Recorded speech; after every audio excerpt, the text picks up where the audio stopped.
semuanya, kami dari kelompok 5 akan membahas tentang peran UNHCR terhadap konflik Rusia-Ukraina pada tahun 2022.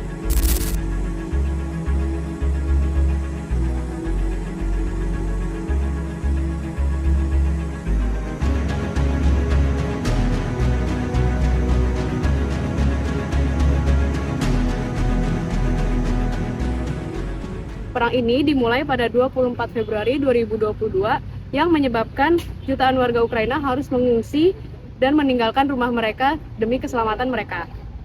Krisis ini bahkan disebut sebagai krisis pengungsi terbesar sejak Perang Dunia II. Lalu siapa yang melindungi para pengungsi ini? Jawabannya adalah UNHCR. Untuk itu, mari kita bahas lebih lanjut peran penting UNHCR dalam konflik Rusia-Ukraina. How people here in Moldova are improvising to deal with the refugee crisis from neighboring Ukraine, turning a squash court into a place for refugees and for children, some of whom here have been on a bus for more than 70 hours traveling across the border to relative safety. This is a small country, just 2.5 million people, and it has already dealt with more than 230,000 people streaming across the borders from the war zone in Ukraine. They come to makeshift places like this, and I can tell you refugees are still in shock, but some of them are also very angry and defiant. UNHCR atau United Nations High Commissioner for Refugees dibentuk pada 14 Desember 1950 dan mulai beroperasi pada 1 Januari 1951. Awalnya, UNHCR dibentuk untuk membantu pengungsi pasca Perang Dunia II, namun karena krisis pengungsi terus terjadi, mandatnya diperpanjang hingga menjadi lembaga permanen PBB. Dasar hukum UNHCR adalah Konvensi Pengungsi pada 1951 dan Protokol 1967 yang menjamin hak dasar pengungsi serta kewajiban negara yang melindungi mereka. Fungsi dan hubungan UNHCR dengan migrasi. UNHCR memiliki fungsi utama, yaitu memberikan perlindungan internasional, memenuhi kebutuhan dasar pengungsi, dan bekerja sama dengan organisasi internasional dan juga pemerintah.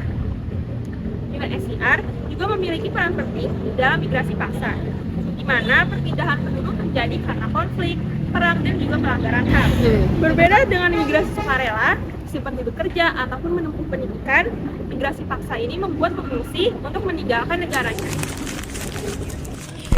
Mekanisme pertama adalah advocacy in emergency, yaitu upaya UNHCR mempengaruhi kebijakan agar hak pengungsi tetap dilindungi.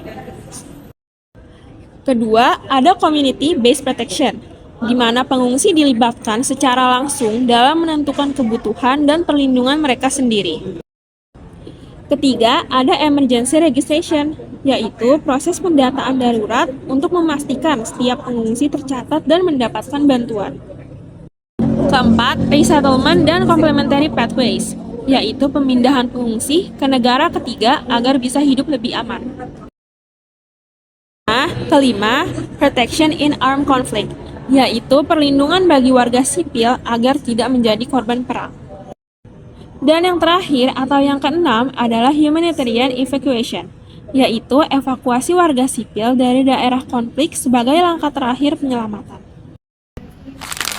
Invasi Rusia ke Ukraina memicu lebih dari 5,7 juta pengungsi ke luar negeri dan sekitar 5,9 juta pengungsi internal. Sebagian besar pengungsi pergi ke Polandia, Hungaria, Rumania, Moldova, dan negara Eropa lainnya. Menariknya, sekitar 87% pengungsi adalah perempuan dan anak-anak. UNHCR menyalurkan lebih dari 400 juta dolar bantuan tunai dan logistik kepada para pengungsi Ukraina. Tenda-tenda pengungsian disiapkan bagi para pengungsi Ukraina di kota Palanka, Moldova. Para petugas medis di Moldova menyambut kedatangan para pengungsi Ukraina di perbatasan Palanka, Mayaki. Di sana, para pengungsi langsung mendapatkan makanan dan juga pelayanan medis.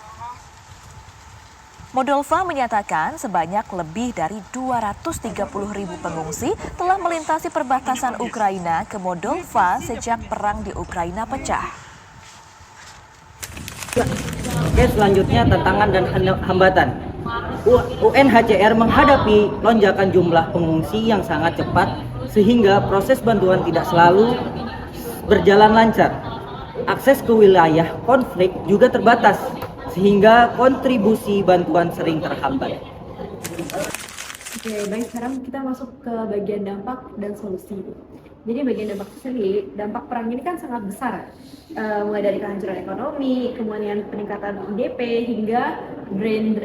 Jadi ya, selain itu, maka diciptakannya solusi dari dampak tersebut, yaitu berupa UNHCR menjalankan Regional Response Plan dengan 3 fokus utama, yaitu perlindungan hukum, bantuan kemanusiaan, dan integrasi jangka panjang. Berdasarkan data UNHCR tahun 2025, tercatat lebih dari 5,7 juta pengungsi Ukraina di seluruh dunia. Hal ini menunjukkan bahwa konflik tidak hanya merusak wilayah, tetapi juga masa depan jutaan manusia. Melalui peran UNHCR, dunia belajar bahwa solidaritas internasional sangat penting dalam menjaga hak asasi manusia. Sekian dari kelompok 5. Terima kasih. Dadah.